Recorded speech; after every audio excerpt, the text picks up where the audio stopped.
My father died on a Tuesday in October. 3 weeks later, my uncle put our house up for sale. He didn't call me. He told the realtor I was not really family. I found out from a neighbor's text message. I drove 12 hours home with my husband beside me. What we found in that deed box changed everything, because my father had left one name nobody expected. My name is Daniel Whitfield, and I grew up in Millhaven, Ohio, a town where everyone knew everyone's business. My husband Marcus and I had built a quiet life in Chicago, 300 miles and a lifetime away from my hometown's judgment. My father, Walter Whitfield, had run the hardware store on Main Street for 40 years, a fixture as steady as the church bell. I hadn't set foot in that house since the year I came out, when my Uncle Frank called me a disgrace at Thanksgiving dinner. My mother, Carol, stayed in Millhaven, trapped between her husband's silence and her brother-in-law's constant opinions about how a family should look. My sister Rachel still lived 20 minutes away, raising 2 kids and, I assumed, still agreeing with everything our uncle said about me. Uncle Frank had never married, never had children, and had spent decades orbiting our family like a self-appointed guardian of its reputation. He ran the deacon board at First Baptist and treated every Sunday sermon as a personal referendum on other people's sins. When I left for college, my father hugged me tight and whispered that he was proud, but he never said it in front of Frank. That silence became the shape of our whole relationship, love that only existed when no one else could witness it. Marcus never understood why I flinched every time my phone rang with a Millhaven area code. Not until he met my uncle himself.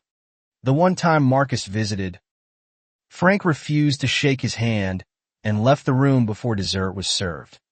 My father apologized for his brother that night, but he never once told Frank to stop, and that hurt worse than Frank's words. I told myself I didn't need Millhaven anymore, that Chicago was my real home now, with Marcus and the life we'd built. Then my father's heart gave out in the hardware store stockroom, and Rachel called me sobbing before the ambulance even arrived. I flew home for the funeral, and Uncle Frank stood at the church door like a bouncer, deciding who deserved to grieve publicly. He let me in only because Rachel physically blocked his path, hissing that if he made a scene, she'd never forgive him. At the burial, Frank stood between my mother and me, as though grief itself needed a chaperone to keep me in line. I flew back to Chicago 3 days later, certain I'd never need to return, certain the house would simply fade into memory. Marcus held me through nights of restless sleep, never pushing, just steady, the way he'd always been since the day we met. 2 weeks after the funeral, my mother called, her voice thin, saying Frank had taken over handling things with the estate. I told her that seemed reasonable. Frank was organized. After all, even if his heart was cold as a Millhaven winter. She hesitated on the phone, said something felt wrong, but couldn't explain what, and I chalked it up to grief clouding her judgment. A week later, Rachel texted me a photo of a real estate sign staked into our childhood lawn like a flag of conquest. For sale, it read, and beneath it, in smaller letters, Frank's name as the listing contact. Not my mother's, not mine. I called Frank immediately, and he answered like he'd been expecting the fight, already halfway into his justification before I spoke. Your father wanted this house handled properly, he said, and that means selling it before it becomes a burden on your mother. I asked why my mother, who still lived there, hadn't signed anything, and why Rachel hadn't been consulted about any of it. Frank's voice hardened. Daniel, you gave up your claim to this family a long time ago. I felt the old wound reopen exactly where he'd cut it years before. At that Thanksgiving table, in front of everyone I loved, Marcus watched my face change and quietly took the phone from my shaking hand before I could say something I'd regret. "This is Marcus," he said calmly. "Daniel's husband. This weekend to sort this out in person." Frank laughed. A short, ugly sound. "There's nothing to sort out. The house isn't yours. Not any other way." I packed a bag that night, hands trembling, torn between wanting to protect my mother and dreading the town that had once rejected me. Marcus canceled his shifts at the clinic without hesitation, saying some things mattered more than a perfect attendance record ever would.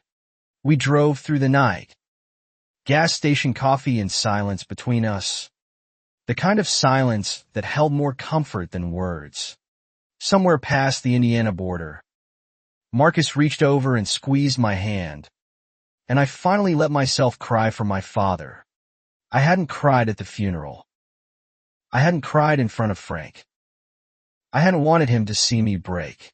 Marcus said nothing, just kept driving, letting the miles absorb what I couldn't yet say out loud about losing my father. We reached Millhaven at sunrise, the town looking smaller than I remembered. Its water tower rusted where I recalled it gleaming. The house stood exactly the same, white shutters, wraparound porch, my father's old truck still parked crooked in the driveway. My mother opened the door before we knocked, her eyes red, relief and fear tangled together on her tired face. "He's already showing it to buyers," she whispered. "2 families came through yesterday while I was at the grocery store." I asked her why she hadn't stopped him, and her answer landed like a stone dropped into still, dark water. "He told me the house was never really mine to keep. That your father signed it over to him before he died." Something about that didn't sit right with me. My father had never mentioned any such arrangement. Not once. Not to anyone. Marcus suggested we find the actual paperwork before assuming anything. A lawyer's instinct, even though he wasn't one himself. My mother led us to my father's study, untouched since his death. Papers still stacked the way his hands had left them. We searched drawers for an hour, finding receipts, tax forms, old photographs, but no deed, no will, nothing definitive at all. Rachel arrived with her kids in tow, hugging me tight at the door, whispering that she'd been suspicious of Frank for weeks. "He's been at the county records office 3 times this month," she said. "That's not normal, even for Frank." I asked her why she hadn't told me sooner, and guilt flickered across her face before she answered carefully. "I wasn't sure what I was seeing yet. I didn't want to drag you back here over nothing. Not after the funeral." Marcus offered to drive to the county clerk's office himself, saying public records couldn't be hidden, no matter what Frank claimed. I stayed behind with my mother, who kept apologizing for something that clearly wasn't her fault. Grief making her doubt herself. "I should have asked more questions," she said. "Your father handled all of this. I never learned how to fight for myself." I told her it wasn't too late to learn, and for the first time in years, she actually looked at me like a son, not a scandal. Marcus returned 2 hours later, jaw tight, a folder of photocopies clutched in his hand like evidence from a crime scene. "The deed's been amended," he said. "Recorded 8 months ago. And it's not in Frank's name." I asked whose name it carried instead, and Marcus looked at me with an expression I couldn't quite read. "Yours," he said. "Daniel, your father put both our names on this house 8 months before he passed away." The room went quiet, the kind of quiet that follows an earthquake, everyone waiting to see what still stood. My mother sat down slowly, hand over her mouth, as though she were hearing a language she almost recognized. "He never told me," she whispered. "He never said a word about changing the deed. Why would he keep that from me?" I didn't have an answer. Staring at Marcus's name printed beside mine in my father's careful hand. For one evening, the fight with Frank faded into the background, replaced by a quieter, more painful question about my father's silence. We ate dinner together that night. The four of us. The first meal in that house that hadn't required Frank's approval. Rachel's kids asked Marcus 100 questions about Chicago, and he answered every one, patient in a way that surprised even me. My mother watched them together, something softening in her face that hadn't been there since before the funeral. "Your father would have liked this," she said quietly. A full table again. Too empty.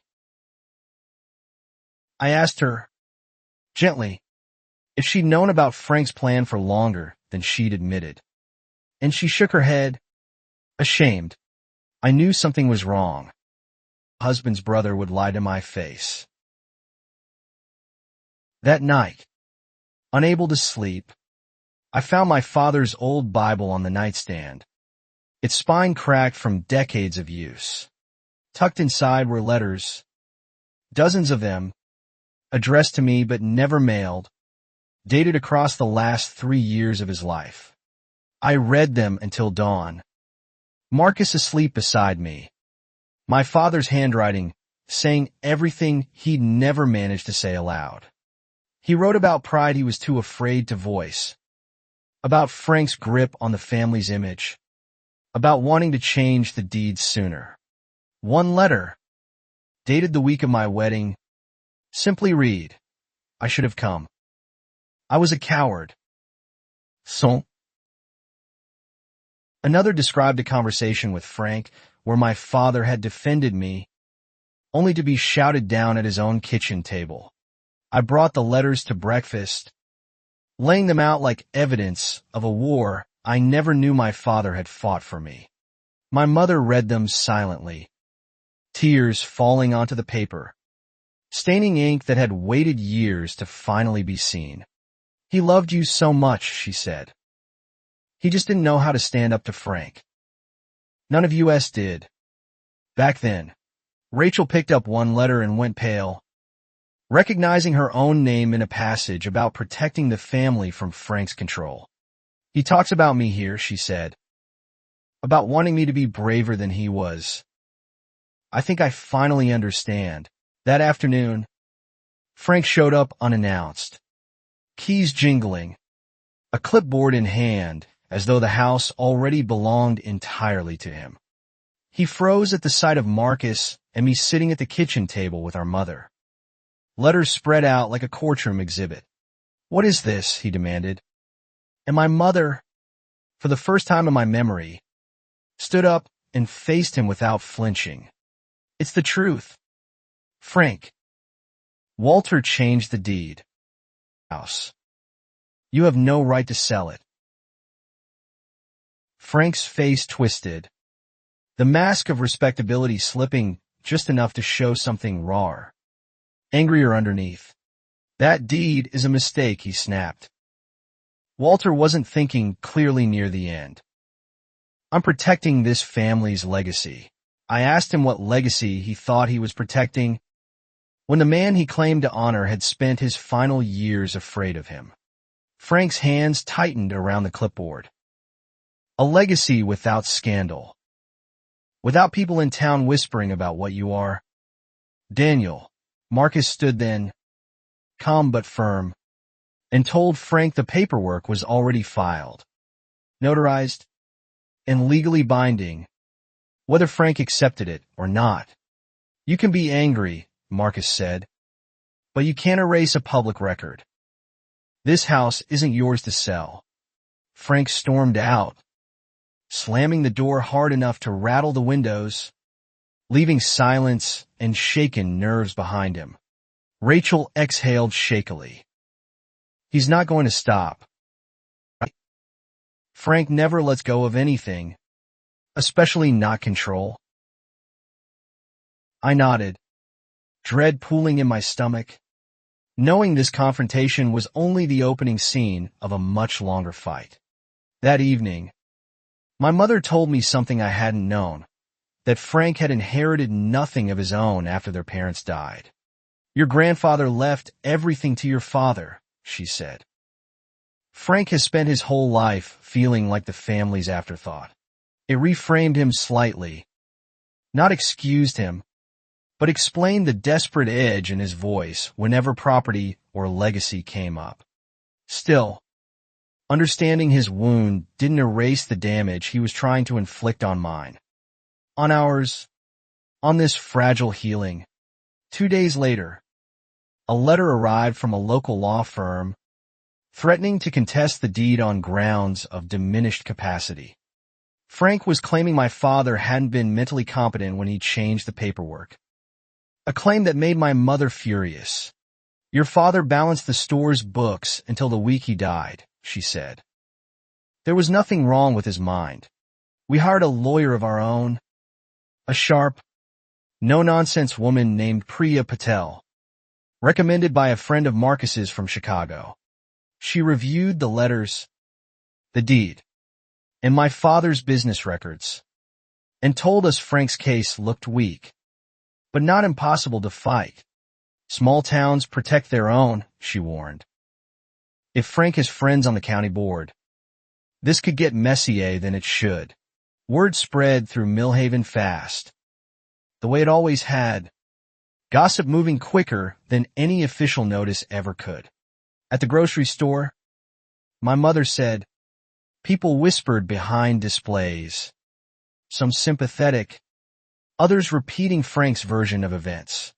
Pastor Collins, who'd once preached against the sin of pride disguised as love, called my mother to check on the family. She told him plainly that her family was fine, and that if he had concerns, he could address them to her directly, not gossip. I braced myself for another wave of judgment, remembering how the church had felt like a courtroom every Sunday of my youth. Instead, an unexpected knock came from Mrs. Alvarez, our old neighbor, holding a casserole and an apology 8 years overdue. I should have said something back then, she admitted, when your uncle made that scene at your father's cookout. I was a coward too. Small kindnesses like that started arriving, quiet and unannounced, cracks of light through a town I'd assumed was uniformly closed. Not everyone changed their mind, but enough did that Millhaven started feeling less like a battlefield and more like unfinished business. Frank, meanwhile, escalated.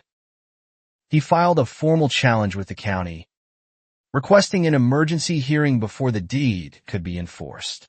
Priya warned us the hearing would be public, meaning our family's private grief would become a spectacle for anyone who wanted to watch. Rachel volunteered to testify, saying she'd kept records of Frank's visits to the courthouse and strange conversations overheard at holidays. I started writing things down after Thanksgiving, she admitted. The year he humiliated you.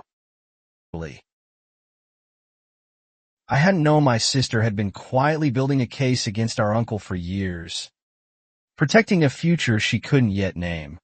I didn't know how to stand up to him back then, she said. But I promised myself I'd have proof when I finally could. Marcus and I stayed in Millhaven longer than planned, sleeping in my childhood bedroom, adjusting our work schedules remotely from the porch. At night, my mother told stories about my father I'd never heard, softening the edges of a man I'd always seen as passive. He fought for you in ways you never saw, she said. Quiet ways. About it. I started to understand that his love hadn't been absent, only hidden, folded into letters and legal papers instead of spoken words. That didn't erase the years of silence, but it gave them context, a shape I could finally hold without only feeling anger. Uncle Frank tried a new approach next. appealing directly to Pastor Collins to speak against us at the county hearing. We learned this from an unlikely source, the pastor's own daughter, Grace, who reached out to Marcus through a mutual friend. "My dad won't testify," she said. "He's tired of being used as Frank's weapon. He just doesn't know how to say no publicly." Grace revealed something none of us expected. Her own brother was gay, and their father had quietly counseled him for years in private. "He preaches one thing on Sunday," she said, "and lives something gentler behind closed doors. He's scared of the congregation, not of you."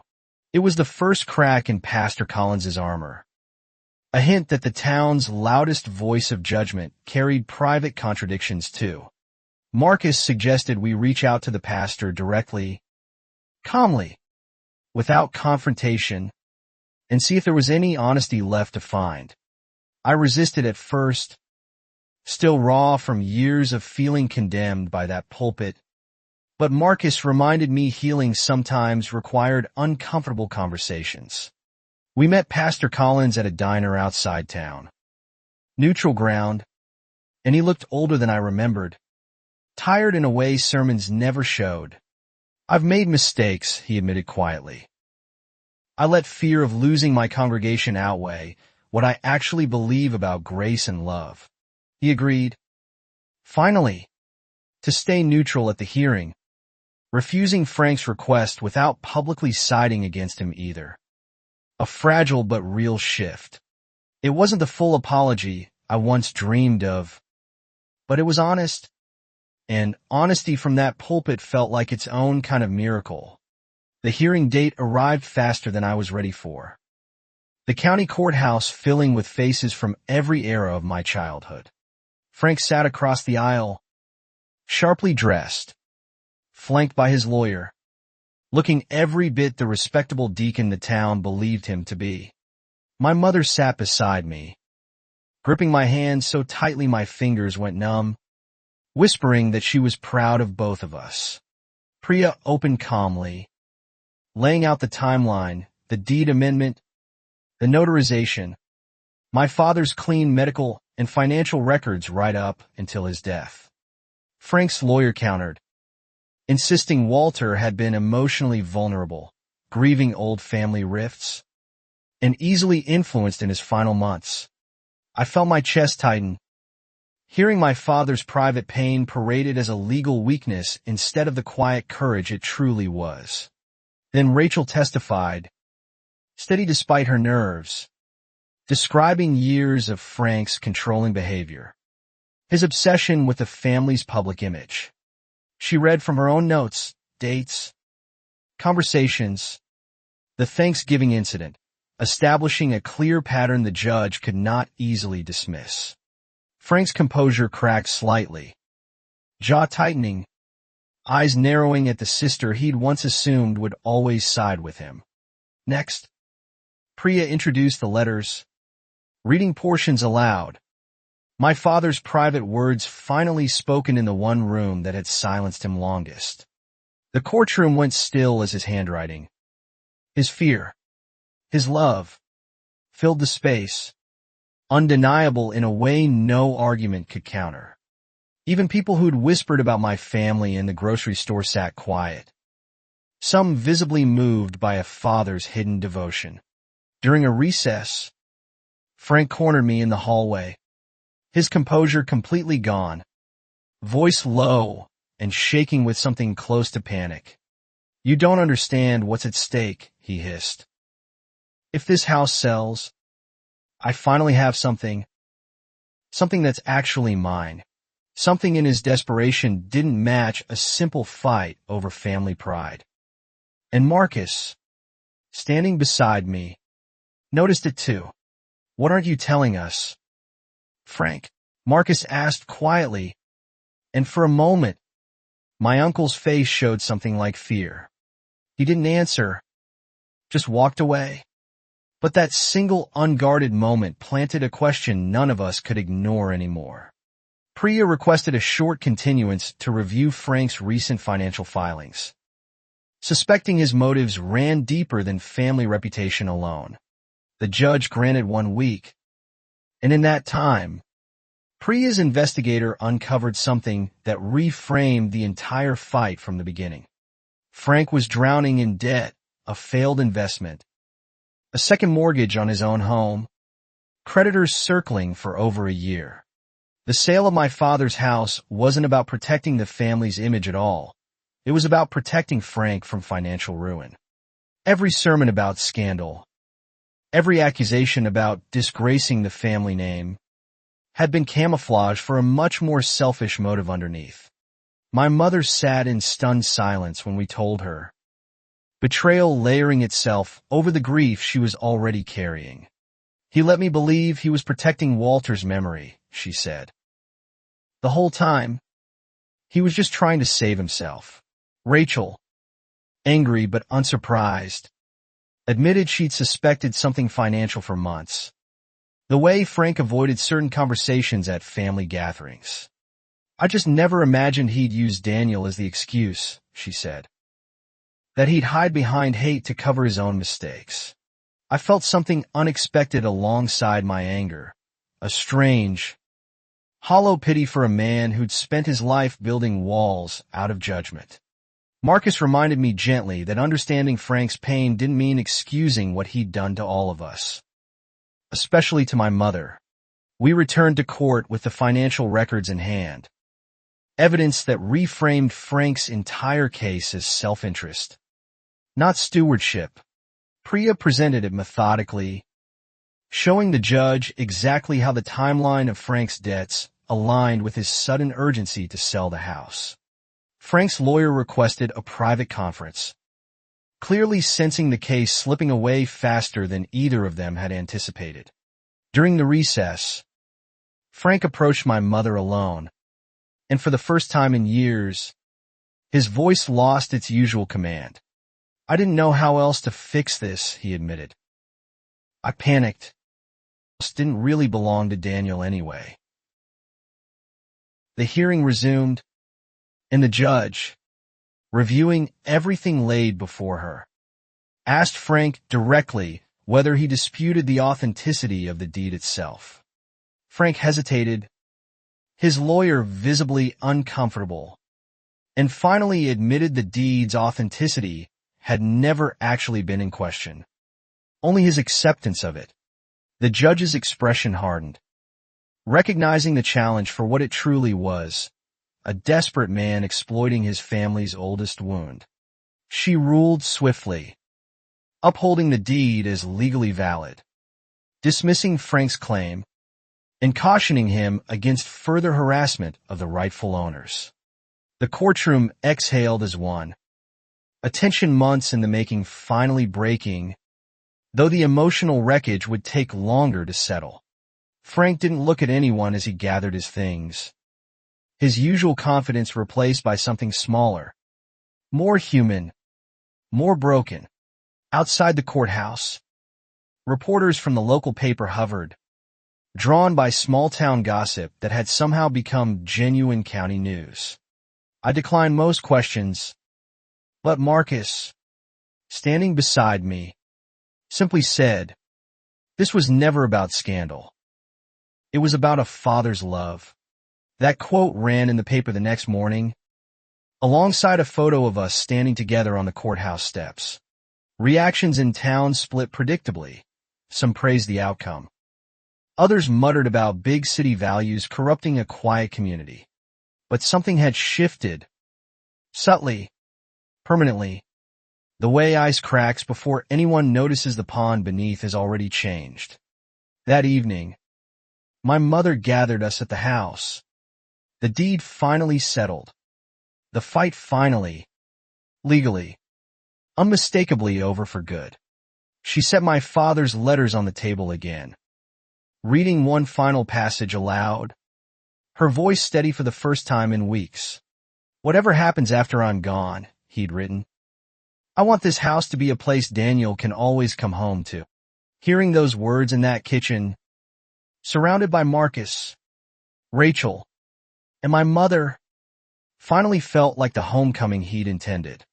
Rachel hugged me tight, whispering an apology for every silent Thanksgiving she'd let pass without defending me the way she should have. "I'm done being quiet," she said. "Frank doesn't get to decide what this family looks like anymore. Not ever again." My mother took my hand and Marcus's, holding them both, something she'd never done in all the years we'd been together. "I want to know my son-in-law," she said, using the word deliberately, softly, like she was trying it on for the first time. Marcus's eyes filled, and for a moment, none of us spoke, letting the simple, overdue acceptance settle into the room. Frank didn't attend the small gathering, and no one expected him to. The wound still too fresh, too recently exposed. A week later, though, he showed up at the house alone. No clipboard, no lawyer, just an old man carrying visible shame. My mother let him in, cautious but not cruel, and he sat at the kitchen table where he'd once ruled every conversation. "I lost sight of what family was supposed to mean," he said. "I turned my own fear into cruelty, and I hurt everyone." He admitted his debts, his shame at asking for help, the years of resenting my father's easier life and quieter conscience. I told him honesty was a start, but trust would take much longer to rebuild, if it could be rebuilt at all.